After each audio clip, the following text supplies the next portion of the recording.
अस्सलाम वालेकुम। आज हम बात करेंगे आइडिया जनरेशन की। ये एक आइडिया जनरेशन की टेक्निक कहाँ पर यूज़ होती है और क्यों यूज़ होती है। फर्स्ट ऑफ ऑल, इससे पहले हमने आप लोगों को प्लानिंग स्टेज, इसके अलावा इसके साथ साथ दूसरे पॉइंट्स डिस्कस किए जहाँ पर आप अपने कंटेंट के बारे में, कंटेंट कैसे क्रिएट करते हैं, उसकी जो शराइत वगैरह हैं वो आपसे बात की। लेकिन आज हम बात करने वाले हैं आइडिया जनरेशन की, कि आइडिया जनरेशन क्या होता है। देखिए ना, आइडिया, फैक्ट्स, फिगर्स जो आप एज ए सेंडर अपनी रेसिपिएंट्स, अपनी ऑडियंस, रिसीवर्स जो होते हैं, आपको सुन रहे होते हैं, उनको जो बात बताना चाहते हैं, वो बात, ठीक है, वो बात, उसमें जो चीजें शामिल हैं, जो बात आप उनसे करना चाहेंगे, उसको आप कैसे जनरेट करते हैं। अब आप आइडियाज शेयर करना चाहते हैं लोगों से, तो उस आइडियाज को जनरेट कैसे करते हैं। जनरेट मतलब होता है क्रिएट कैसे करते हैं, किस तरह से बनाते हैं अपने माइंड्स में, जैसे भी आप उसे बना रहे होते हैं। तो यहाँ हम बात करेंगे कि इन प्लानिंग स्टेज, जो पहली स्टेज थी हमारी, in planning stage of the writing process an individual may use idea generating techniques for content and structure of the business communication. ठीक है, and structure of the business communication. These techniques although are mostly used for problem solving, ये जो techniques होती हैं ज्यादातर किसी problem को solve करने के लिए, उसके सोल्यूशन के लिए यूज होती हैं। एंड क्रिएटिव राइटिंग, जब आप बहुत क्रिएटिव राइटिंग कर रहे होते हैं, लिख रहे होते हैं, but can be ideal for gathering and providing information for return messages. अब गैदरिंग एंड प्रोवाइडिंग इंफॉर्मेशन, इसका यहाँ पर क्या मतलब है जी। इसका मतलब है जब आप आइडियाज सोच रहे होते हैं, फैक्ट एंड फिगर्स, उनको किसी पेज पे लिख रहे होते हैं, तो ज्यादातर इसका मतलब है आइडिया जनरेट करना, यानी गैदर करना, इंफॉर्मेशन कहीं से कलेक्ट करना। ठीक है, उस मैसेज में इंफॉर्मेशन को प्रोवाइड करना, इसलिए gathering and providing information for return messages. जो मैसेजेस आप रिटर्न यानी राइट कर रहे होते हैं, उसके लिए इंफॉर्मेशन को इकट्ठा करना और मुहैया करना आइडिया जनरेशन कहलाता है। Idea generation is described as the process of creating, generate मैंने create, developing, develop करना, कोई चीज़ दरियाफ्त कर देना, and determining content and structure for written messages। ये इसकी definition हो गई।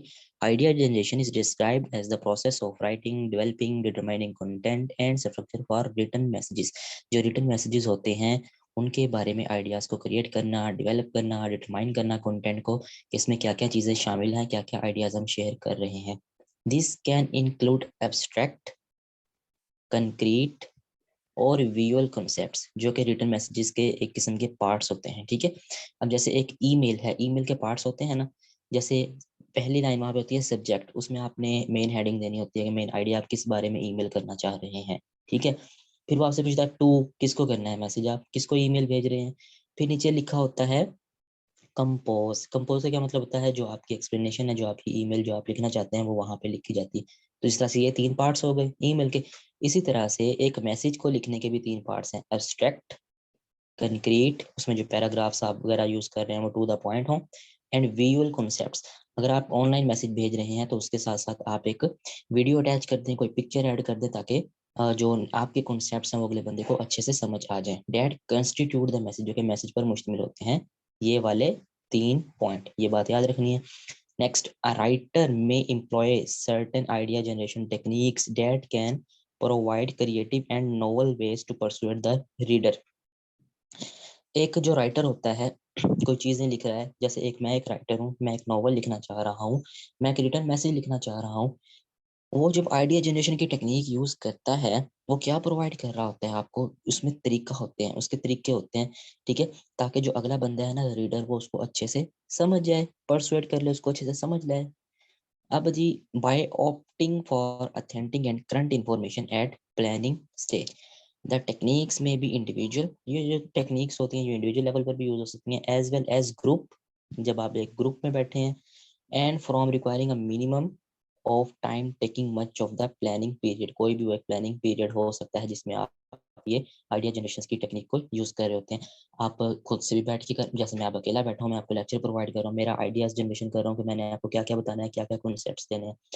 जब मैं अपने दोस्तों में बैठा हूँ या एक मीटिंग में बैठा हूँ, जैसे अब हमारी टीवी टीम होती है, हम इकट्ठे बैठे होते हैं, तो हम ये आइडियाज जनरेट कर रहे होते हैं, एक हर बंदा अपने से, कि हमने नेक्स्ट ये जो चीजें हैं वो अपने स्टूडेंट्स को प्रोवाइड करनी है।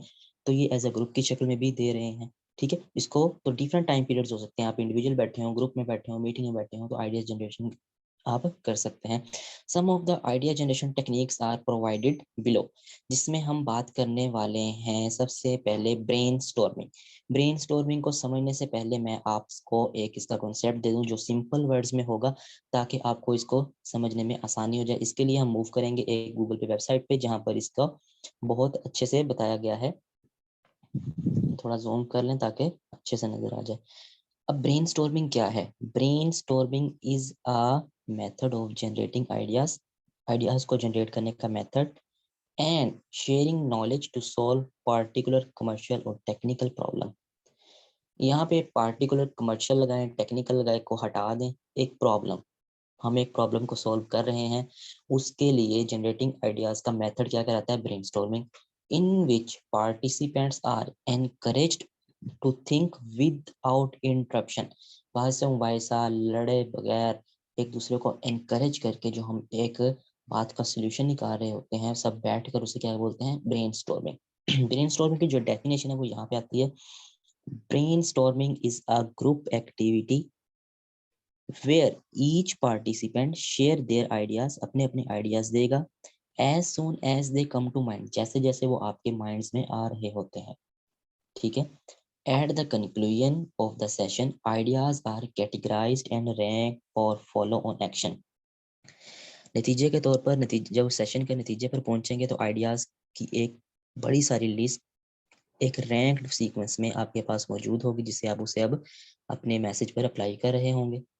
When planning a brainstorming session, it is important to find clearly the topic to be addressed. जो आप टॉपिक है, जो आप अपने रिसिपिएंट्स, अपनी ऑडियंस को देना चाह रहे हैं, उस टॉपिक के बारे में आप बिल्कुल क्लियर हों, ठीक है।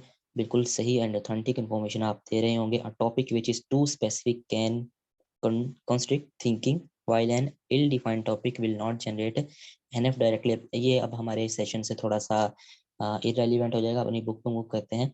लेकिन इसका यही मतलब है, brainstorming is a group activity where each participant share their ideas as soon as there come to mind, जैसे जैसे वो माइंड में आ रहे होते हैं। अपनी बुक पे मूव करते हैं। ब्रेनस्टॉर्मिंग आई कैप क्या कहता है? Brainstorming typically involves generating all the tentative solution, जहाँ पे हमने वहां पे भी प्रॉब्लम्स के सॉल्यूशन की बात की, to a problem that one can think of, जो इनमें से कोई सोच रहा होता है, while postponing valuation of viability of any solution until further all the ideas have been recorded। जो जो बातें हो रही होती हैं उसके रिकॉर्ड होने तक, जो हम बातें कर रहे होते हैं आपस में ग्रुपिंग में बैठ के, उसे क्या कर रहे होते हैं? Brain storming. यार ब्रेन स्टॉर्मिंग दिमाग घुमाना, ठीक है। जब जो जो चीजें आपके दिमाग में आ रही हैं, ग्रुपिंग में बैठ के उसको इकट्ठा करना एक ब्रेनस्टॉर्मिंग कहलाता है। Brainstorming is amongst the ways to gather your thoughts for the intended message.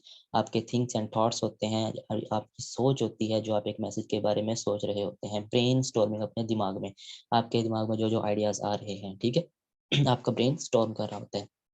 तो ये लाइन आप खुद पढ़ लीजिएगा, कुछ भी नहीं है ऐसा, लेकिन ये जो 4 रूल हैं ये हमारे लिए इम्पोर्टेंट हैं, इनको हम देखेंगे बारी बारी। Following rules are helpful in brainstorming. ये जो नीचे रूल्स दिए गए हैं ब्रेनस्टॉर्मिंग में हेल्प है। रूल नंबर 1 क्या कहता है? रूल नंबर 1 क्या कहता है? रूल नंबर 1 है जो, वो कहता है कि record all ideas, record all ideas, सब आइडियाज को रिकॉर्ड करें जो आपके माइंड में आ रहे हैं, विदाउट फिल्टर, जजमेंट्स और क्रिटिक्यू। देखिए ना, फिल्टर होता है कि उसमें से जांच पड़ताल करके जो बाकी बच जाते हैं, या आपकी जो जजमेंट्स हो रही हैं उनके पास, ठीक है। नहीं, ऐसे नहीं। सब आइडियाज, जो जो आइडियाज आपके माइंड में आ रहे हैं, आप उन्हें इकट्ठा कर लें। ये नहीं कि ये रेलिवेंट है, ठीक है, तो ये यही होना चाहिए बस और कोई नहीं होना चाहिए। तो सब आइडियाज को रिकॉर्ड कर लें, फिर उसमें से ठीक है एक्सट्रैक्ट कर लें जो इंपॉर्टेंट होंगे। रूल 2 क्या कहता है? रूल 2 कह रहा है, rule number 2, focus on quantity. Quantity पर फोकस करें, ठीक है, मिकदार पर फोकस करें। The greater the number of ideas, the greater the number of ideas the better. जितने ज्यादा आइडियाज की तादाद होगी उतना ही हमारे लिए बेहतर होगा। जैसे मैंने रूल 1 में बात की कि सब आइडियाज को रिकॉर्ड करना, कोई नहीं छोड़ना, ठीक है। वो उसी रूल को हम रूल 2 पे अप्लाई करेंगे। Focus on quantity, the greater the number of ideas the better. जितने ज्यादा आइडियाज होंगे उतना ही हमारे लिए बेहतर होगा। रूल नंबर 3 क्या कहता है? रूल नंबर 3 कहता है सेट ए टाइम पीरियड। एक टाइम पीरियड को सेट कर लो, एक डेफिनेट ड्यूरेशन होनी चाहिए उसके लिए, ठीक है। ये नहीं है कि इतना ज्यादा टाइम आप लगाते रहें, अपने दिमाग को घुमाते रहें कि बाद में सर में दर्द होने लगे। No, set a time period. अब जैसे मैं आपको लेक्चर दे रहा हूँ ना, मैंने अपने माइंड में ये सोचा हुआ है कि ये लेक्चर मैंने 10 से 15 मिनट्स की वीडियो में कंक्लूड कर देना है, तो मैंने एक टाइम पीरियड कंक्लूड किया हुआ है, मेरी रिकॉर्डिंग चल रही है, जैसे ये टाइम होगा मैं अपना लेक्चर खत्म कर दूंगा, ठीक। तो एक डेफिनेट ड्यूरेशन होनी चाहिए ब्रेनस्टॉर्मिंग के लिए भी। रूल नंबर 4 क्या कहता है? रूल नंबर 4 कहता है इम्प्रूव आइडियाज। अपने आइडियाज को इम्प्रूव करो। Once all the ideas are recorded, filter और बिल्ड अपॉन द आइडियाज। अब वही रूल 1 को रूल 4 पे अप्लाई करके देख लो, आपको समझ आ जाएगी कैसे। मैं करके दिखाता हूँ। मैंने कहा था रूल 1 में कि आपने सब आइडियाज को रिकॉर्ड कर लेना है, उसमें से जांच पड़ताल अभी नहीं करनी कि कौन से आगे लेके जाने हैं कौन से नहीं, हर आइडिया को रिकॉर्ड करें। रूल नंबर 4 में क्या कह रहा है?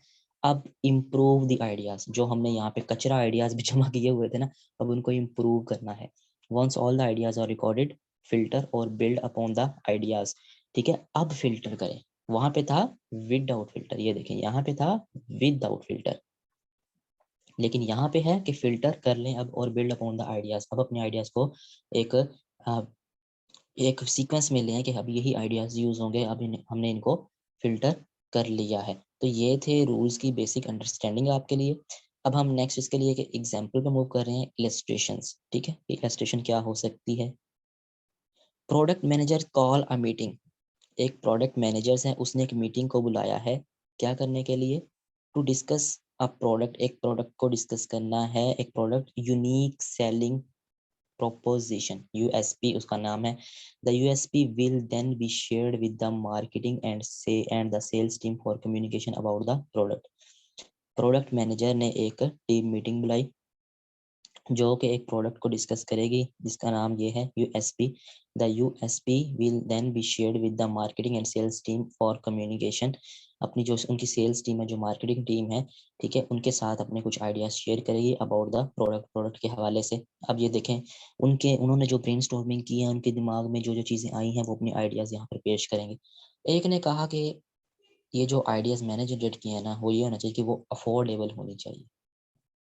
अफोर्डेबल मीन कि हर कोई इसको खरीद सकता हो, सारों के लिए अफोर्डेबल हो, सारों के लिए वो काम कर सकती हो।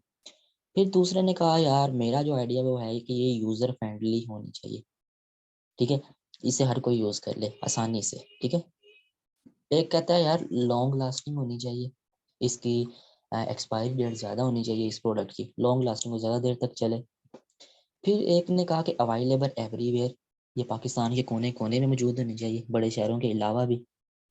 एक कहता है यार इसको ना रीयूजेबल भी होना चाहिए, कि इसको दोबारा से यूज किया जा सकता हो, ये नहीं है कि एक चीज बस 1 महीना चलेगी उसके बाद दूसरी लेनी होगी, ये रीयूजेबल भी हो। फिर एक कहता है यार क्वालिटी, क्वालिटी को भी देखना चाहिए, क्वालिटी अच्छी होनी चाहिए, अच्छी चीज हम देंगे। एक कहता है कम इन वेरियस कलर्स। अब जैसे मोबाइल्स होते हैं, कोई ब्लैक में आ रहा है, कोई व्हाइट में आ रहा है, कोई पर्पल कलर में आ रहा है, कोई येलो कलर में आ रहा है, रेड कलर में आ रहा है, वो कहता है कि इसके लिए डिफरेंट कलर्स की वैरायटी भी मौजूद होनी चाहिए ताकि हर कलर में मौजूद हो ये। तो समझ आई, ये थी ब्रेनस्टॉर्मिंग उन्होंने की हुई थी। जब एक मैनेजर ने एक मीटिंग बुलाई एक प्रोडक्ट यूएसपी के लिए, तो उसकी जो मार्केटिंग एंड सेल्स टीम थी ना, उसने ये अपने आइडियाज यहाँ पर शेयर किए, ठीक है। ये सारे उसने आइडियाज आपको दिए, और जो मैंने आपको बता दिए कि एक कहता है रीयूजेबल होना चाहिए, एक कहता है यूजर फ्रेंडली हो, एक कहता है अफोर्डेबल हो, एक कहता है लॉन्ग लास्टिंग हो, क्वालिटी हो, अवेलेबल हर जगह हो, और इस ये डिफरेंट कलर्स में मौजूद भी हो, ठीक है। तो ये एक एग्जांपल्स एक इलस्ट्रेशन के थ्रू हमने इसको देखा। नेक्स्ट नेक्स्ट एक और एग्जांपल दी हुई है, ये आप लोग खुद करेंगे बिल्कुल सेम एज दैट अबव। जो मैंने आपको समझाया वही चीज़ें बताई हुई हैं। यहाँ पर भी एक एंटरप्रेन्योर है, वो जो मैन्युफैक्चर गुड्स वगैरह है वो ऑनलाइन उनको बेचना चाह रहा है, वो जो उसका कंटेंट है, उन्होंने जो उनकी जो आइडियाज़ की लिस्ट है वो नीचे दी गई है, आप इसको अपने हिसाब से समझ लीजिएगा, ठीक है। आज का लेक्चर यहीं तक है, नेक्स्ट इंशाल्लाह नेक्स्ट मूव करेंगे। अपना बहुत बहुत ख्याल रखें। अगर आप हमारी वीडियोस को यूट्यूब पर देख रहे हैं तो इसको चैनल को लाजमी सब्सक्राइब कर लें। अगर आप ये वीडियोस LMS पर देख रहे हैं हमारे, तो वेल एंड गुड है, कंप्लीट अपना कर दें। अपना टिक मार्क, ताकि आपका लेक्चर कंप्लीट हो जाए। Thank you very much. अल्लाह हाफिज़।